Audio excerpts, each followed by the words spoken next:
ಈ ಮಾಸದಲ್ಲಿ ಯಾರು ಎಷ್ಟೇ ಕೇಳಿದರೂ ಈ ವಸ್ತುಗಳನ್ನು ಕೊಡಬೇಡಿ. ಕಷ್ಟಗಳು ಬರುತ್ತವೆ, ಲಕ್ಷ್ಮೀದೇವಿಯ ಅನುಗ್ರಹ ಕಡಿಮೆಯಾಗುತ್ತದೆ, ಭಿಕ್ಷೆ ಬೇಡುವ ಸ್ಥಿತಿಗೆ ತಲುಪುತ್ತೀರಿ ಎಂದು ಶಾಸ್ತ್ರಗಳು ಹೇಳುತ್ತವೆ. ಹಾಗಾದರೆ ಆ ವಸ್ತುಗಳು ಯಾವುವು, ಏಕೆ ನೀಡಬಾರದು ಎಂಬ ವಿಷಯಗಳನ್ನು ಈಗ ವಿವರವಾಗಿ ವಿಡಿಯೋದಲ್ಲಿ ತಿಳಿದುಕೊಳ್ಳೋಣ. ಅದಕ್ಕೂ ಮುನ್ನ ನೀವಿನ್ನು ಚಾನಲ್ಗೆ ಸಬ್ಸ್ಕ್ರೈಬ್ ಆಗಿಲ್ಲ ಅಂದರೆ ಈಗಲೇ ಸಬ್ಸ್ಕ್ರೈಬ್ ಆಗಿ, ಹಾಗೆ ವಿಡಿಯೋಗೆ ಲೈಕ್ ಮಾಡಿ, ವಿಡಿಯೋ ಸ್ಕಿಪ್ ಮಾಡದೆ ಕೊನೆ ತನಕ ನೋಡಿ. ಎಲ್ಲರೂ ಭಕ್ತಿಯಿಂದ ಓಂ ಶ್ರೀ ಮಹಾಲಕ್ಷ್ಮಿ ನಮಃ ಅಂತ ಕಮೆಂಟ್ ಮಾಡಿ. ಇಂತಹ ವಸ್ತುಗಳನ್ನು ಈ ಮಾಸದಲ್ಲಿ ಇತರರಿಗೆ ಸಾಲವಾಗಿ, ದಾನವಾಗಿ ಅಥವಾ ಕನಿಷ್ಠ ಕೈ ಬದಲಾಗಿಯೂ ಕೂಡ ನೀಡಬಾರದು. ಒಂದು ವೇಳೆ ತಪ್ಪಾಗಿ ಈ ನಿಯಮವನ್ನು ಉಲ್ಲಂಘಿಸಿದರೆ ಸಾಕ್ಷಾತ್ ಶ್ರೀ ಮಹಾಲಕ್ಷ್ಮಿ ದೇವಿಯೇ ಆ ಮನೆಯ ಮೇಲೆ ಮುನಿಸಿಕೊಂಡು ಶಾಶ್ವತವಾಗಿ ಆ ಗೃಹವನ್ನು ಬಿಟ್ಟು ಹೋಗ್ತಾರೆ. ಆ ಮನೆ ಧನಧಾನ್ಯಗಳನ್ನು ಕಳೆದುಕೊಂಡು ದಾರಿದ್ರ್ಯದಿಂದ ತುಂಬಿ ಹೋಗುತ್ತದೆ. ಕೊನೆಗೆ ಆ ಕುಟುಂಬ ಸದಸ್ಯರು ಭಿಕ್ಷೆ ಬೇಡುವ ದಿನ ಸ್ಥಿತಿಗೆ ತಲುಪುತ್ತಾರೆ. ಆದ್ದರಿಂದಲೇ ಈ ಪವಿತ್ರವಾದ ಮಾಸದಲ್ಲಿ ಯಾವ ವಸ್ತುಗಳನ್ನು ಇತರರಿಗೆ ನೀಡಬಾರದು, ಅವುಗಳನ್ನು ನೀಡಿದರೆ ಇಂತಹ ಭೀಕರ ಪರಿಣಾಮಗಳು ಸಂಭವಿಸುತ್ತವೆಯೋ ಎಂದು ಪ್ರತಿಯೊಬ್ಬರೂ, ಮುಖ್ಯವಾಗಿ ಮಹಿಳೆಯರು ಕಡ್ಡಾಯವಾಗಿ ತಿಳಿದುಕೊಳ್ಳಬೇಕು. ಈ ಮಾಸದಲ್ಲಿ ಯಾರಿಗೂ ನೀಡಬಾರದ ಮೊದಲ ವಸ್ತು ಉಪ್ಪು. ಹೌದು, ಉಪ್ಪು ಸಾಕ್ಷಾತ್ ಲಕ್ಷ್ಮಿ ಸ್ವರೂಪ ಎಂದು ನಿಮಗೆಲ್ಲರಿಗೂ ತಿಳಿದಿದೆ. ಸಮುದ್ರ ಮಂಥನದಲ್ಲಿ ಲಕ್ಷ್ಮೀದೇವಿಯ ಜೊತೆಗೆ ಉಪ್ಪು ಕೂಡ ಹುಟ್ಟಿದೆ. ಆದ್ದರಿಂದಲೇ ಉಪ್ಪನ್ನು ನಾವು ಶ್ರೀ ಮಹಾಲಕ್ಷ್ಮಿಯಾಗಿ ಭಾವಿಸ್ತೇವೆ. ಸಾಮಾನ್ಯ ದಿನಗಳಲ್ಲಿ ಉಪ್ಪನ್ನು ಯಾರಿಗೂ ಕೈಗೆ ಕೊಡಬಾರದು ಎಂದು ಹೇಳ್ತಾರೆ. ಅಂತಹ ವಿಷ್ಣು ಮತ್ತು ಲಕ್ಷ್ಮೀ ದೇವಿಗೆ ಅತ್ಯಂತ ಪ್ರಿಯವಾದ ಈ ಮಾಸದಲ್ಲಿ ನೀವು ಮನೆಯಲ್ಲಿರುವ ಉಪ್ಪನ್ನು ಪಕ್ಕದ ಮನೆಯವರಿಗೆ, ಎದುರಿನ ಮನೆಯವರಿಗೆ ಸಾಲವಾಗಿ ಅಥವಾ ಅವರ ಮನೆಯಲ್ಲಿ ಮುಗಿದಿದೆ ಎಂದು ಕೇಳಿದರೆ ಸಹಾಯದ ಹೆಸರಿನಲ್ಲಿ ಅಪ್ಪಿತಪ್ಪಿಯೂ ಕೊಡಬಾರದು. ಸಾಯಂಕಾಲದ ಸಮಯದಲ್ಲಿ ಅಪ್ಪಿತಪ್ಪಿಯೂ ಕೊಡಬಾರದು. ಒಂದು ವೇಳೆ ಯಾರಾದರೂ ಬಂದು ಅಮ್ಮ ಅಡುಗೆಯಲ್ಲಿ ಉಪ್ಪು ಕಡಿಮೆಯಾಗಿದೆ, ಸ್ವಲ್ಪ ಉಪ್ಪಿದ್ದರೆ ಕೊಡಿ ಎಂದು ಕೇಳಿದರೆ ನಿರ್ದಾಕ್ಷಿಣ್ಯವಾಗಿ ಇಲ್ಲ ಎಂದು ಹೇಳಿಬಿಡಿ, ಅಥವಾ ಈಗ ಕೊಡಬಾರದು ಎಂದು ಹೇಳಿ. ಅಷ್ಟೇ ಹೊರತು ಅಯ್ಯೋ ಪಾಪ ಎಂದು ನಿಮ್ಮ ಡಬ್ಬದಲ್ಲಿರುವ ಉಪ್ಪನ್ನು ತೆಗೆದು ಅವರ ಕೈಗೆ ಹಾಕಿದರೆ ಆ ಕ್ಷಣವೇ ನಿಮ್ಮ ಮನೆಯಲ್ಲಿರುವ ಸಂಪತ್ತು ಅವರ ಮನೆಗೆ ವರ್ಗಾವಣೆಯಾಗುತ್ತದೆ. ಉಪ್ಪು ಹೇಗೆ ನೀರಿನಲ್ಲಿ ಕರಗಿ ಹೋಗುತ್ತದೆಯೋ ಹಾಗೆ ನಿಮ್ಮ ಮನೆಯಲ್ಲಿರುವ ಹಣವು ಅನಾವಶ್ಯಕ ಖರ್ಚುಗಳ ರೂಪದಲ್ಲಿ ಕರಗಿ ಹೋಗುತ್ತದೆ. ಆದ್ದರಿಂದ ಈ ಒಂದು ತಿಂಗಳು ಉಪ್ಪಿನ ವಿಷಯದಲ್ಲಿ ಬಹಳ ಜಾಗರೂಕರಾಗಿರಿ. ಎರಡನೆಯದು ಮತ್ತು ಅನೇಕ ಜನರು ಆಗಾಗ್ಗೆ ಕೊಡುವ ವಸ್ತು ಅಕ್ಕಿ. ಅನ್ನ ಪರಬ್ರಹ್ಮ ಸ್ವರೂಪ. ಅನ್ನದಾನ ಮಾಡುವುದು ಬಹಳ ದೊಡ್ಡ ವಿಷಯ ಎಂದು ನಮಗೆ ತಿಳಿದಿದೆ. ಆದರೆ ಇಲ್ಲಿ ನಾವು ನೆನಪಿಟ್ಟುಕೊಳ್ಳಬೇಕಾದ ವಿಷಯವೇನೆಂದರೆ, ಹಸಿದವರಿಗೆ ಅನ್ನ ಹಾಕುವುದು ಬೇರೆ, ನಮ್ಮ ಮನೆಯಲ್ಲಿ ಬಳಸುವ ಅಕ್ಕಿ ಡಬ್ಬದಿಂದ ಅಕ್ಕಿಯನ್ನು ತೆಗೆದು ಪಕ್ಕದ ಮನೆಯವರಿಗೆ ಸಾಲವಾಗಿ ಕೊಡುವುದು ಬೇರೆ. ಈ ಮಾಸದಲ್ಲಿ ನಮ್ಮ ಮನೆಯ ಅವಶ್ಯಕತೆಗಳಿಗಾಗಿ ತಂದ ಅಕ್ಕಿಯನ್ನು ಸಾಯಂಕಾಲದ ಸಮಯದಲ್ಲಿ ಅಥವಾ ರಾತ್ರಿಯಲ್ಲಿ ಇತರರಿಗೆ ನೀಡಬಾರದು. ಮುಖ್ಯವಾಗಿ ಸಂಧ್ಯಾಕಾಲ ಕಳೆದ ನಂತರ ಯಾರಿಗಾದರೂ ಅಕ್ಕಿ ಕೊಟ್ಟರೆ ಆ ಮನೆಯ ಯಜಮಾನನ ಆಯುಷ್ಯ ಕಡಿಮೆಯಾಗುತ್ತದೆ ಮತ್ತು ಆ ಮನೆಯಲ್ಲಿ ದಾರಿದ್ರ್ಯ ತಾಂಡವವಾಡುತ್ತದೆ ಎಂಬ ನಂಬಿಕೆ ಇದೆ. ಯಾರಾದರೂ ಬಡವರು ಹಸಿವು ಎಂದು ಬಂದರೆ ಅವರಿಗೆ ಹೊಟ್ಟೆ ತುಂಬ ಅನ್ನ ಹಾಕಿ. ಆದರೆ ನಮ್ಮ ಮನೆಯಲ್ಲಿ ಅಕ್ಕಿ ಮುಗಿದಿದೆ, ನಾಳೆ ತಂದು ಕೊಡ್ತೇನೆ, 2 ಗ್ಲಾಸ್ ಅಕ್ಕಿ ಕೊಡಿ ಎಂದು ಯಾರಾದರೂ ಕೇಳಿದರೆ ಮಾತ್ರ ಕೊಡಬೇಡಿ. ನಿಮ್ಮ ಮನೆಯಲ್ಲಿರುವ ಲಕ್ಷ್ಮಿಯನ್ನು ನೀವು ಹೊರಗೆ ಕಳುಹಿಸಬಾರದು. ಬೇಕಿದ್ರೆ ಅಕ್ಕಿಯ ಬದಲು ಬೇಯಿಸಿದ ಅನ್ನವನ್ನು ಕೊಡಿ ಅಷ್ಟೇ. ಆದರೆ ಈ ಮಾಸದಲ್ಲಿ ಅಕ್ಕಿಯನ್ನು ಸಾಲವಾಗಿ ಕೊಡುವುದು ಒಳ್ಳೆಯದಲ್ಲ. ಏಕೆಂದರೆ ಅಕ್ಕಿ ಕೊಡೋದ್ರಿಂದ ನಿಮ್ಮ ಜಾತಕದಲ್ಲಿ ಶುಕ್ರಬಲ ಕಡಿಮೆಯಾಗಿ ಆರ್ಥಿಕ ತೊಂದರೆಗಳುಂಟಾಗುವ ಸಾಧ್ಯತೆ ಇರುತ್ತದೆ. ಇನ್ನು ಮೂರನೆಯ ವಸ್ತು ಶನಿದೇವರಿಗೆ ಇಷ್ಟವಾದ ವಸ್ತು ಮತ್ತು ಶನಿ ಪ್ರಭಾವ ಇರುವ ವಸ್ತು. ಈ ಮಾಸದಲ್ಲಿ ನಾವು ನಿತ್ಯ ದೀಪಾರಾಧನೆ ಮಾಡ್ತೇವೆ. ದೀಪಲಕ್ಷ್ಮಿ ಸ್ವರೂಪ, ಆದರೆ ಅದರಲ್ಲಿ ಸುರಿಯುವ ಎಣ್ಣೆ ನಮ್ಮ ಕಷ್ಟಗಳನ್ನು ಹೋಗಲಾಡಿಸುವ ಸಾಧನ. ಈ ಸಮಯದಲ್ಲಿ ನೀವು ನಿಮ್ಮ ಮನೆಯಲ್ಲಿರುವ ನೀವು ಯಾರಿಗಾದರೂ ಸಾಲವಾಗಿ ನೀಡಿದರೆ ಅದರ ಕಷ್ಟಗಳನ್ನು ಮತ್ತು ಅವರ ಪ್ರಭಾವವನ್ನು ನೀವೇ ಆಹ್ವಾನಿಸಿದಂತಾಗುತ್ತದೆ. ಪಕ್ಕದ ಮನೆಯವರು ಸ್ವಲ್ಪ ಎಣ್ಣೆ ಕೊಡಿ ಎಂದು ಕೇಳಿದರೆ ದಯವಿಟ್ಟು ಕೊಡಬೇಡಿ. ಎಣ್ಣೆಯನ್ನು ದಾನ ಮಾಡಬೇಕೆಂದರೆ ಅದು ಕೇವಲ ಶನಿವಾರದಂದು ನವಗ್ರಹಗಳ ಬಳಿ ಅಥವಾ ದೇವಸ್ಥಾನದಲ್ಲಿ ಮಾತ್ರ ಮಾಡಬೇಕು ಹೊರತು ಮನೆಯ ಬಳಿ ಪಕ್ಕದವರಿಗೆ ಕೈ ಬದಲಾಗಿ ಕೊಡಬಾರದು. ಹಾಗೆ ಕೊಟ್ಟರೆ ಸಾಲದ ಬಾಧೆಗಳು ಸುತ್ತುವರಿಯುತ್ತವೆ. ನೀವು ಎಷ್ಟೇ ಸಂಪಾದಿಸಿದರೂ ಅದು ಎಣ್ಣೆಯಂತೆ ಸುಟ್ಟು ಹೋಗುತ್ತದೆ ಹೊರತು ಕೈಯಲ್ಲಿ ನಿಲ್ಲುವುದಿಲ್ಲ. ಆರೋಗ್ಯ ಸಮಸ್ಯೆಗಳು ಸಹ ಬರುವ ಅಪಾಯವಿದೆ. ಮುಂದಿನ ವಸ್ತು ಹಾಲು ಮತ್ತು ಮೊಸರು. ಶ್ರೀಕೃಷ್ಣನನ್ನು ಪೂಜಿಸುವಾಗ ಹಾಲು, ಮೊಸರು, ಬೆಣ್ಣೆ ಬೇಕು ಎಂದು ನಮಗೆ ತಿಳಿದಿದೆ. ಸಂಜೆ ಸಮಯದಲ್ಲಿ ಹಾಲು ಅಥವಾ ಮೊಸರನ್ನು ಯಾರಿಗೂ ಕೊಡಬಾರದು. ಹಾಲು ಶುಕ್ರ ಗ್ರಹಕ್ಕೆ ಮತ್ತು ಚಂದ್ರನಿಗೆ ಸಂಬಂಧಿಸಿದೆ. ಮೊಸರು ಕೂಡ ಅಷ್ಟೇ. ಇವುಗಳನ್ನು ಇತರರಿಗೆ ನೀಡಿದರೆ ನಿಮ್ಮ ಮನೆಯಲ್ಲಿರುವ ಮಾನಸಿಕ ನೆಮ್ಮದಿ ಹಾಳಾಗುತ್ತದೆ, ಮಕ್ಕಳ ಆರೋಗ್ಯ ಕೆಡುತ್ತದೆ, ನಿಮ್ಮ ಮನೆಯ ಅಭಿವೃದ್ಧಿ ಕುಂಠಿತವಾಗುತ್ತದೆ. ಹಾಲು ಉಕ್ಕಿದಂತೆ ಮನೆಯಲ್ಲಿ ಐಶ್ವರ್ಯ ಉಕ್ಕಿ ಹರಿಯಬೇಕೆಂದರೆ ಈ ಒಂದು ತಿಂಗಳು ಯಾರಿಗೂ ಹಾಲು ಮೊಸರು ಸಾಲವಾಗಿ ನೀಡಬೇಡಿ. ಒಂದು ವೇಳೆ ನೀಡಬೇಕಾಗಿ ಬಂದರೆ ಅದಕ್ಕೆ ಪ್ರತಿಯಾಗಿ ಹಣ ತೆಗೆದುಕೊಳ್ಳದೆ ಉಚಿತವಾಗಿ ನೀಡಬೇಡಿ. ಆದರೆ ಸಾಧ್ಯವಾದಷ್ಟು ಇದನ್ನು ತಪ್ಪಿಸುವುದೇ ಉತ್ತಮ. ಮುಖ್ಯವಾಗಿ ಮೊಸರನ್ನು ರಾತ್ರಿ ಹೊತ್ತು ಮನೆಯ ಹೊಸ್ತಿಲು ದಾಟಿಸಬಾರದು. ನಿಮ್ಮಿಂದ ವಂಶಾಭಿವೃದ್ಧಿಗೆ ಸಂಬಂಧಿಸಿದ ದೋಷಗಳು ಉಂಟಾಗುತ್ತವೆ ಎಂದು ಶಾಸ್ತ್ರ ಹೇಳುತ್ತದೆ. ಮತ್ತೊಂದು ಅಪಾಯಕಾರಿ ವಸ್ತು ಮೆಣಸು. ಸಾಮಾನ್ಯವಾಗಿ ನಾವು ಅಡುಗೆಯಲ್ಲಿ ಖಾರಕ್ಕಾಗಿ ಮೆಣಸನ್ನು ಬಳಸುತ್ತೇವೆ. ಆದರೆ ಜ್ಯೋತಿಷ್ಯ ಶಾಸ್ತ್ರದ ಪ್ರಕಾರ ಮೆಣಸು ರವಿಗ್ರಹಕ್ಕೆ ಮತ್ತು ಕುಜಗ್ರಹಕ್ಕೆ ಸಂಬಂಧಿಸಿದೆ. ಅಲ್ಲದೆ ಇವು ಉಗ್ರವಾಗಿವೆ, ಶಕ್ತಿಯನ್ನು ಹೊಂದಿರುತ್ತವೆ. ಈ ಮಾಸದಲ್ಲಿ ವಾತಾವರಣ ತುಂಬ ತಂಪಾಗಿರುತ್ತದೆ. ಈ ಸಮಯದಲ್ಲಿ ದೇಹದಲ್ಲಿ ಶಾಖವನ್ನು ಉತ್ಪಾದಿಸಲು ಮೆಣಸು ಬಳಸುವುದು ಒಳ್ಳೆಯದು. ಆದರೆ ಇವುಗಳನ್ನು ಯಾರಿಗಾದರೂ ದಾನವಾಗಿ ನೀಡಿದರೆ ಮಾತ್ರ ಜಗಳಗಳು ನಡೆಯುತ್ತವೆ. ಹೌದು, ನೀವು ಕೇಳಿದ್ದು ನಿಜ. ಮೆಣಸು ಯಾರಿಗಾದರೂ ಕೈಗೆ ಕೊಟ್ಟರೆ ತೆಗೆದುಕೊಂಡವರಿಗೆ ಮತ್ತು ಕೊಟ್ಟವರಿಗೆ ನಡುವೆ ಮನಸ್ತಾಪಗಳು, ಜಗಳಗಳು, ಶತ್ರುತ್ವ ಉಂಟಾಗುವ ಸಾಧ್ಯತೆ ಇರುತ್ತದೆ. ನಿಮ್ಮ ಸಂಬಂಧಿಕರೇ ಆಗಲಿ ಅಥವಾ ನಿಮ್ಮ ಪ್ರಾಣ ಸ್ನೇಹಿತರೇ ಆಗಲಿ, ಅವರು ಮೆಣಸು ಕೇಳಿದರೆ ಇಲ್ಲ ಎಂದು ಹೇಳಿ. ಇಲ್ಲದಿದ್ದರೆ ಆ ಮೆಣಸಿನ ಖಾರದಿಂದ ಸಂಬಂಧದಲ್ಲಿಯೂ ಖಾರ ಹೆಚ್ಚಾಗಿ ಅನಗತ್ಯ ಜಗಳಗಳು ಬಂದು ಮಾನಸಿಕ ಶಾಂತಿಯನ್ನು ಕಳೆದುಕೊಳ್ಳುತ್ತಾರೆ. ಮನೆಯಲ್ಲಿ ಕಲಹಗಳು ಹೆಚ್ಚಾಗಲು ಇದು ಒಂದು ಕಾರಣವಾಗುತ್ತದೆ. ಅಲ್ಲದೆ ಕಡಲೆ ಹಿಟ್ಟು. ಕಡಲೆಗಳು ಗುರು ಗ್ರಹಕ್ಕೆ ಸಂಬಂಧಿಸಿದ ಧಾನ್ಯ. ಈ ಮಾಸದಲ್ಲಿ ಗುರುಗಳು ನಮಗೆ ಬಹಳ ಅವಶ್ಯಕ. ಅಂತಹ ಸಮಯದಲ್ಲಿ ನೀವು ಕಡಲೆ ಹಿಟ್ಟನ್ನು ಯಾರಿಗಾದರೂ ನೀಡಿದರೆ ನಿಮ್ಮ ಗುರುಬಲ ಕಡಿಮೆಯಾಗುತ್ತದೆ. ನಿಮ್ಮ ಮನೆಯಲ್ಲಿ ಶುಭ ಕಾರ್ಯಗಳು ನಡೆಯುವುದು ತಡವಾಗುತ್ತಿದೆ. ಹಣಕಾಸಿನ ವಿಷಯಗಳಲ್ಲಿ ಹೋಗುವ ಸಾಧ್ಯತೆ ಇರುತ್ತದೆ. ಅಥವಾ ನೀವು ಯಾರಿಗಾದರೂ ಹಣವನ್ನು ಸಾಲವಾಗಿ ನೀಡಿದರೆ ಅದು ಹಿಂತಿರುಗಿ ಬರದೇ ಇರಬಹುದು. ಮಕ್ಕಳ ವಿದ್ಯಾಭ್ಯಾಸದ ಮೇಲೆ ಇದು ಪರಿಣಾಮ ಬೀರುತ್ತದೆ. ಆದ್ದರಿಂದ ಬಜ್ಜಿಗಳನ್ನು ಮಾಡಲು ಅಥವಾ ಪಕೋಡಗಳನ್ನು ಮಾಡಲು ನೆರೆಮನೆಯವರು ಕಡಲೆ ಹಿಟ್ಟನ್ನು ಕೇಳಿದರೆ ನಿರ್ದಾಕ್ಷಿಣ್ಯವಾಗಿ ನಿರಾಕರಿಸಿ. ನಿಮ್ಮ ಐಶ್ವರ್ಯವನ್ನು ಕಾಪಾಡಿಕೊಳ್ಳಿ. ಇದರ ಜೊತೆಗೆ ಈ ತಿಂಗಳಲ್ಲಿ ಕರ್ಪೂರವನ್ನು ಸಹ ಯಾರಿಗೂ ನೀಡಬಾರದು. ಕರ್ಪೂರವು ಮನೆಗೆ ಮತ್ತು ದೇವರಿಗೆ ಬೆಳಕನ್ನು ನೀಡುತ್ತದೆ. ಆರತಿ ಮಾಡುವಾಗ ಕರ್ಪೂರವನ್ನು ಬೆಳಗಿಸಿದರೆ ನಮ್ಮ ಕಷ್ಟಗಳೆಲ್ಲ ಮಂಜುಗಡ್ಡೆಯಂತೆ ಕರಗಿ ಹೋಗುತ್ತವೆ ಎಂದು ನಂಬುತ್ತೇವೆ. ಕರ್ಪೂರವು ಸಾಕ್ಷಾತ್ ಶುಕ್ರನಿಗೆ ವಿಶೇಷವಾಗಿದೆ. ನಮ್ಮ ಮನೆಯಲ್ಲಿ ನಿತ್ಯ ಬೆಳಗಿಸುವ ಕರ್ಪೂರ ಆರತಿಯು ನಮ್ಮ ವಂಶಕ್ಕೆ ತೇಜಸ್ಸನ್ನು ನೀಡುತ್ತದೆ. ಅಂತಹ ಕರ್ಪೂರವನ್ನು ನೀವು ಬೇರೆಯವರಿಗೆ ನೀಡಿದರೆ ನಿಮ್ಮ ಮನೆಯಲ್ಲಿ ಇರಬೇಕಾದ ತೇಜಸ್ಸನ್ನು, ನಿಮ್ಮ ಮನೆಯಲ್ಲಿ ಇರಬೇಕಾದ ಸಕಾರಾತ್ಮಕ ಶಕ್ತಿಯನ್ನು ಅವರಿಗೆ ನೀಡಿದಂತೆ. ನಮ್ಮ ಮನೆಯಲ್ಲಿ ಕರ್ಪೂರ ಮುಗಿದಿದೆ, ಆರತಿ ಮಾಡಬೇಕು, ಒಂದು ಬಿಲ್ಲೆ ಇದ್ದರೆ ಕೊಡಿ ಎಂದು ಯಾರಾದರೂ ಕೇಳಿದರೆ ದೇವರ ಕಾರ್ಯ ಅಲ್ವಾ ಎಂದು ಕೊಟ್ಟು ಬಿಡಬೇಡಿ. ಹಾಗೆ ನೀಡೋದ್ರಿಂದ ನಿಮ್ಮ ಮನೆಗೆ ಅರಿಷ್ಟ ಉಂಟಾಗುತ್ತದೆ. ನಿಮ್ಮ ಮನೆಯಲ್ಲಿ ಒಳ್ಳೆಯ ಕೆಲಸಗಳು ನಿಂತು ಹೋಗುತ್ತವೆ. ಇನ್ನು ಕೊನೆಯ ವಸ್ತು ಯಾವುದು ಎಂದರೆ ಮೊಟ್ಟೆಗಳು.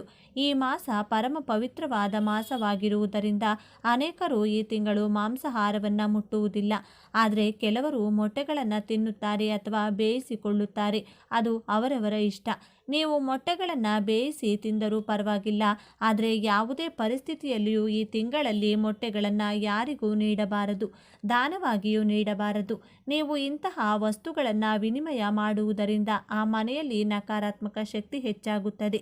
ಇದು ದಾರಿದ್ರ್ಯಕ್ಕೆ ಕಾರಣವಾಗುತ್ತದೆ. ಆರ್ಥಿಕವಾಗಿ ನೀವು ಎಷ್ಟೇ ಎತ್ತರಕ್ಕೇರಿದರೂ ಒಮ್ಮೆಲೆ ಕೆಳಗೆ ಬೀಳುವ ಅಪಾಯವಿರುತ್ತದೆ. ಉಪ್ಪು, ಹಾಲು, ಮೊಸರು, ಮೆಣಸು, ಕಡಲೆ ಹಿಟ್ಟು, ಕರ್ಪೂರ, ಮೊಟ್ಟೆಗಳು ಈ 8 ವಸ್ತುಗಳನ್ನು ಯಾರಿಗೂ ದಾನವಾಗಿ, ಸಾಲವಾಗಿ ಅಥವಾ ಕೈ ಬದಲಾಗಿ ನೀಡಬಾರದು. ಸ್ನೇಹಿತರೆ, ಈ ಮಾಹಿತಿ ನಿಮಗೆ ಇಷ್ಟವಾಗಿದ್ದಲ್ಲಿ ದಯವಿಟ್ಟು ಶೇರ್ ಮಾಡಿ, ಲೈಕ್ ಮಾಡಿ ಮತ್ತು ನಮ್ಮ ಚಾನಲ್ಗೆ ಸಬ್ಸ್ಕ್ರೈಬ್ ಆಗಿ. ಎಲ್ಲರೂ ಭಕ್ತಿಯಿಂದ ಓಂ ಶ್ರೀ ಶನೇಶ್ವರ ನಮಃ ಅಂತ ಕಮೆಂಟ್ ಮಾಡಿ. ಈ ದಿನ ಶನಿ ದೋಷ ಸಾಡೆಸಾತಿಯಿಂದ ಮುಕ್ತಿ ಪಡೆಯಲು ಈ ದಿನ ತುಂಬ ವಿಶೇಷ.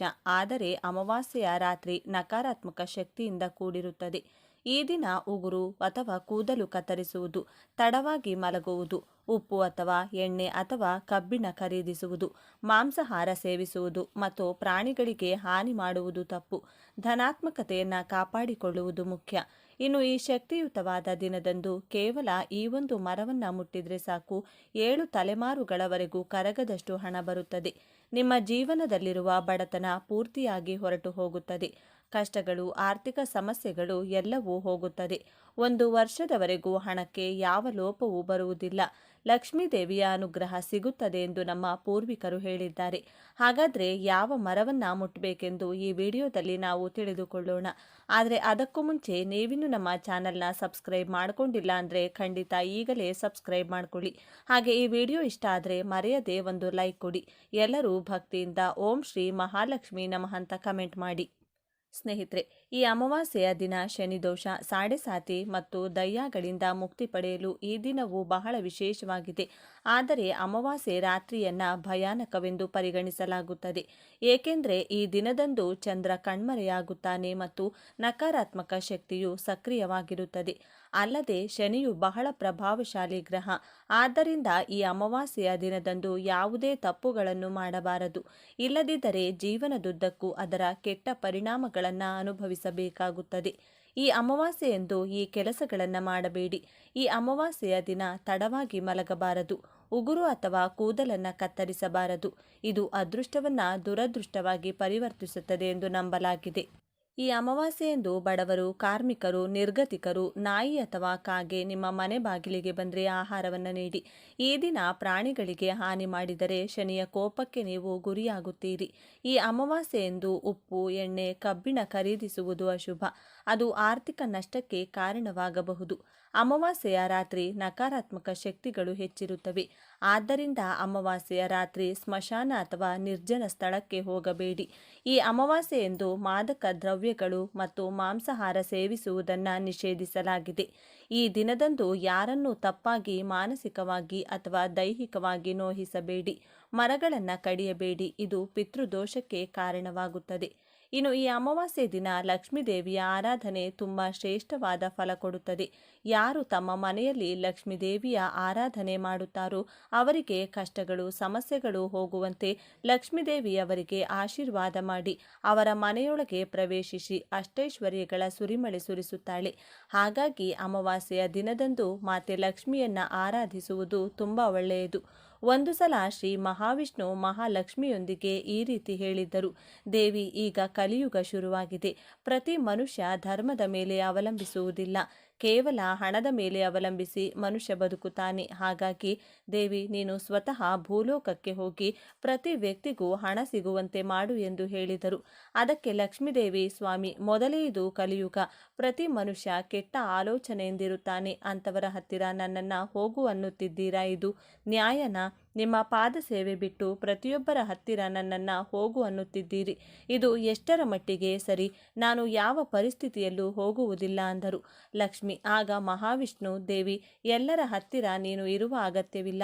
ಯಾರ ಹತ್ತಿರ ಇರಬೇಕೆಂದು ನಾನು ಹೇಳುತ್ತೇನೆ ಅಂಥವರ ಹತ್ತಿರ ಮಾತ್ರ ನೀನು ಇರಬೇಕು. ಮೊದಲನೆಯದು ಧರ್ಮವನ್ನು ನಂಬುವವರು ಹಾಗೂ ಪಾಲಿಸುವವರು, ಅವರ ಮೇಲೆ ನಿನ್ನ ಕರುಣೆ ಇರಬೇಕು. ಎರಡನೆಯದು ಎಲ್ಲ ಸಮಯದಲ್ಲೂ ಸತ್ಯ ನುಡಿಯುವವರು, ಸುಳ್ಳು ಮಾತನಾಡದೆ ಕೇವಲ ಸತ್ಯ ಮಾತ್ರ ಆಡುವ ವ್ಯಕ್ತಿಯ ಹತ್ತಿರ ನೀನಿರಬೇಕು. ಮೂರನೆಯದು ಯಾವಾಗಲೂ ಅವನ ಕುಟುಂಬಕ್ಕಾಗಿ ಮಾತ್ರವಲ್ಲದೆ ಸಕಲ ಜೀವರಾಶಿಗಾಗಿ ಪರಿತಪಿಸುವ ವ್ಯಕ್ತಿಯ ಹತ್ತಿರ ಸದಾ ಕಾಲ ನೀನಿರಬೇಕು. ನಾಲ್ಕನೆಯದು ದೈವ ಕಾರ್ಯಗಳನ್ನು ಮಾಡುವ ವ್ಯಕ್ತಿಯ ಹತ್ತಿರ ನೀನಿರಬೇಕು.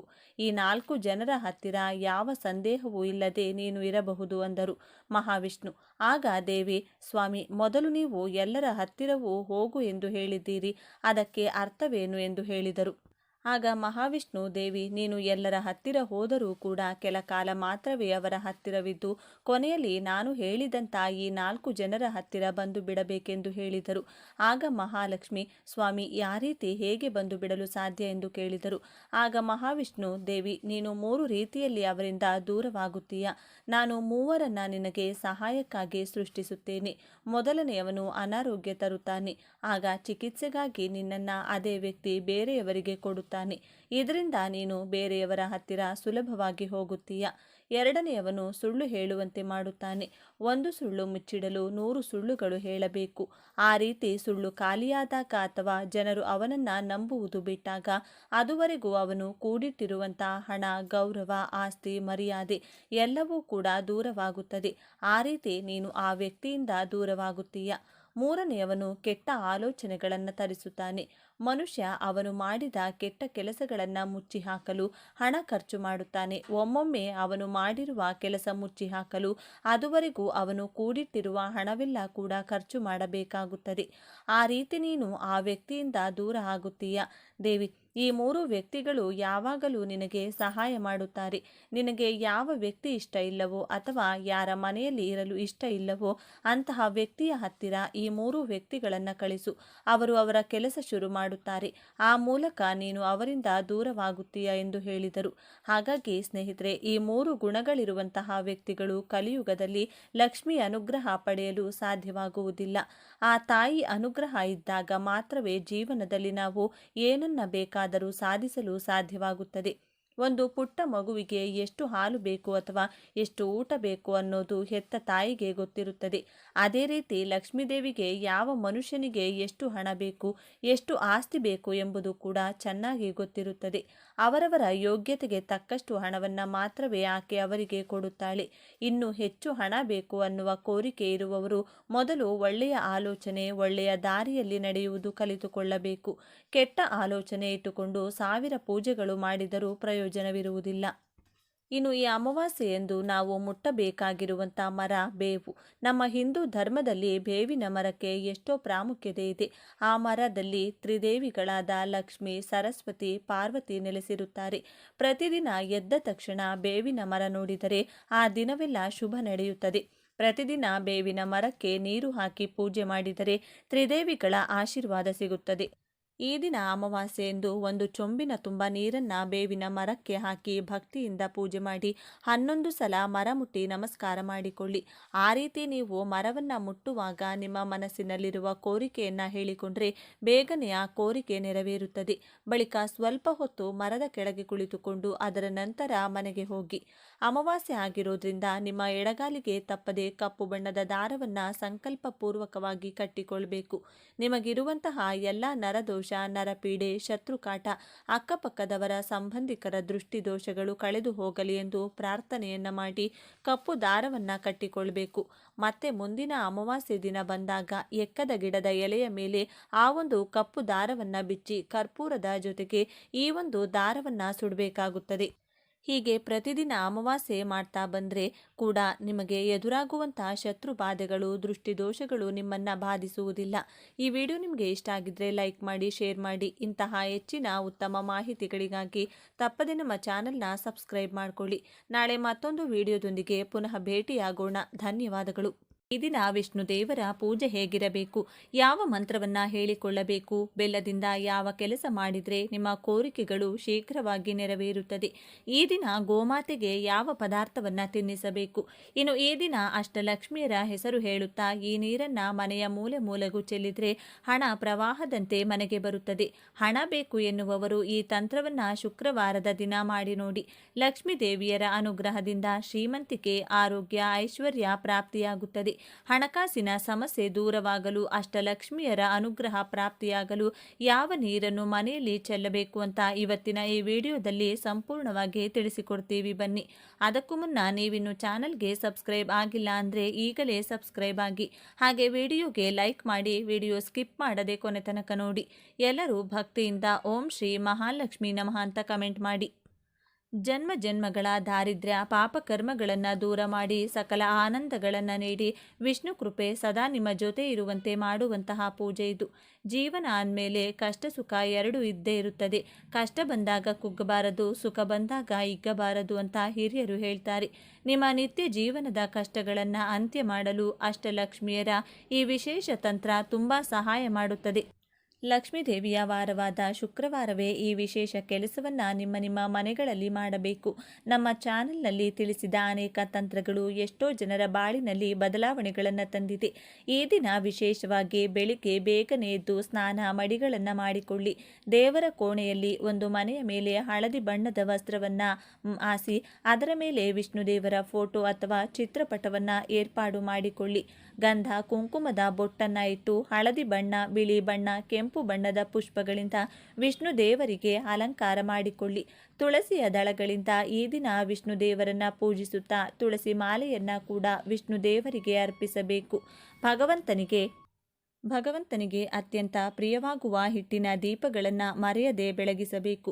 ಅಕ್ಕಿ ಹಿಟ್ಟಿಗೆ ಸ್ವಲ್ಪ ಬೆಲ್ಲವನ್ನು ಸೇರಿಸಿ ದೀಪಗಳನ್ನು ತಯಾರು ಮಾಡಿಕೊಂಡು ತುಪ್ಪವನ್ನು ಬಳಸಿ ದೀಪಾರಾಧನೆ ಮಾಡಿಕೊಳ್ಬೇಕು.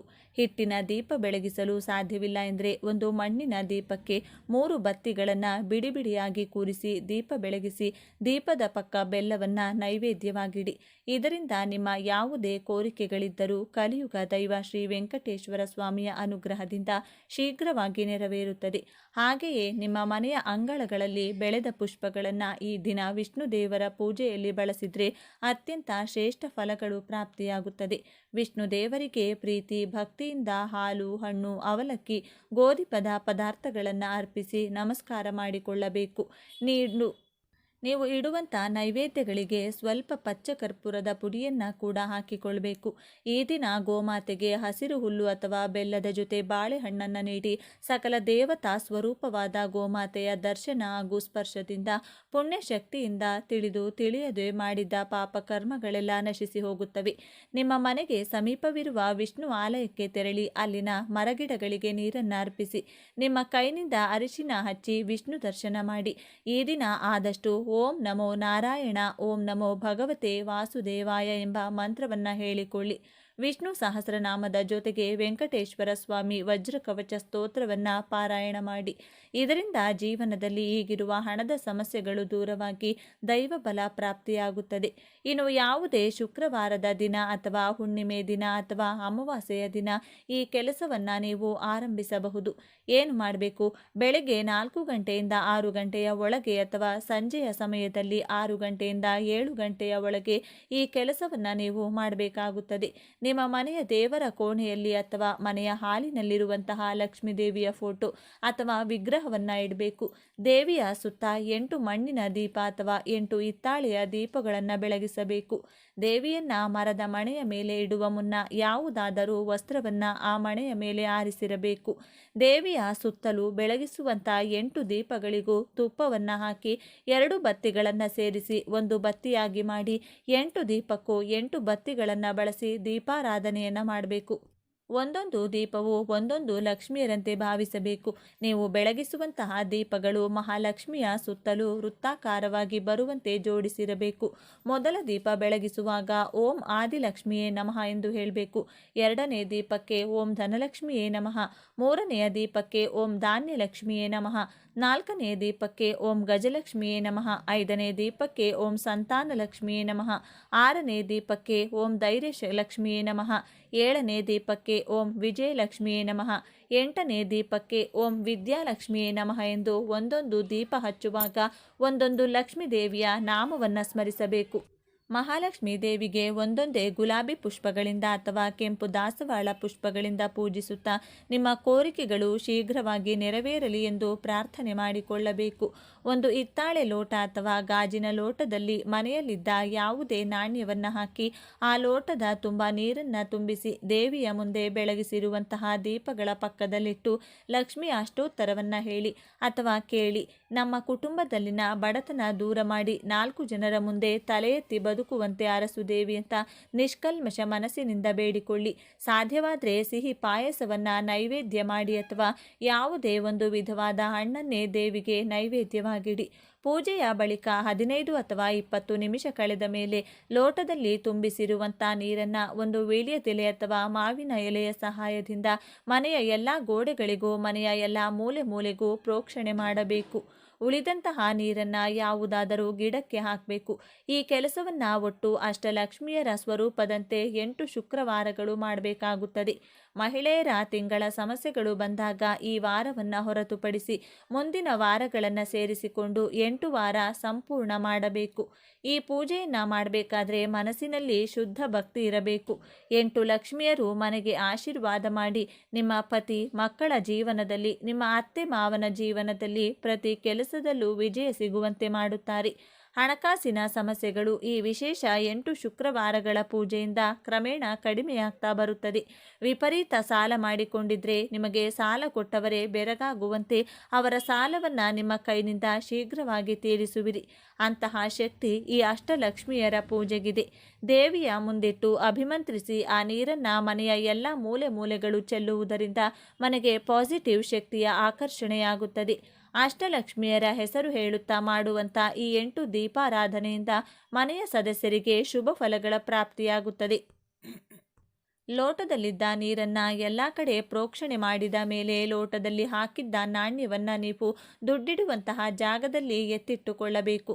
ಯಾವುದಾದರೂ ಬಿಸ್ನೆಸ್ ಮಾಡ್ತಿದ್ರೆ, ವ್ಯಾಪಾರ ವ್ಯವಹಾರ ಮಾಡ್ತಿದ್ರೆ ಆ ವ್ಯಾಪಾರದ ಸ್ಥಳದಲ್ಲಿ ಗಲ್ಲ ಪೆಟ್ಟಿಗೆಯಲ್ಲೂ ಕೂಡ ಆ ಒಂದು ನಾಣ್ಯವನ್ನು ನೀವು ಎತ್ತಿಟ್ಟಿಟ್ಕೊಳ್ಬಹುದು. ಸ್ವಲ್ಪ ದಿನ ಆದಮೇಲೆ ಯಾವುದಾದರೂ ದೇವತಾ ಕಾರ್ಯಕ್ಕೆ ಬಳಸುವಂಥ ಹಣಕ್ಕೆ ಆ ನಾಣ್ಯವನ್ನು ಸೇರಿಸಬೇಕು.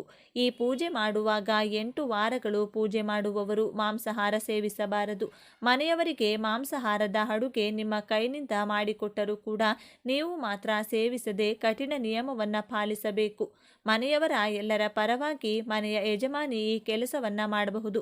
ಮನೆಯಲ್ಲಿ ಹೆಣ್ಣು ಮಕ್ಕಳಿಲ್ಲ ಅಥವಾ ಇನ್ನೂ ಮದುವೆ ಆಗಿಲ್ಲ ಅಂದರೆ ಪುರುಷರು ತಮ್ಮ ತಾಯಿಯ ಆರೋಗ್ಯಕ್ಕೋಸ್ಕರ, ಅಣ್ಣ ತಮ್ಮ ಅಕ್ಕ ತಂಗಿಯರ ಒಳಿತಿಗಾಗಿ, ನಿಮ್ಮ ಹಣಕಾಸಿನ ಸ್ಥಿತಿ ಸುಧಾರಿಸಲು ಕೂಡ ಈ ವಿಶೇಷ ಅಷ್ಟಲಕ್ಷ್ಮಿಯರ ಪೂಜೆಯನ್ನು ಖಚಿತವಾಗಿ ಮಾಡಿಕೊಳ್ಳಬಹುದು.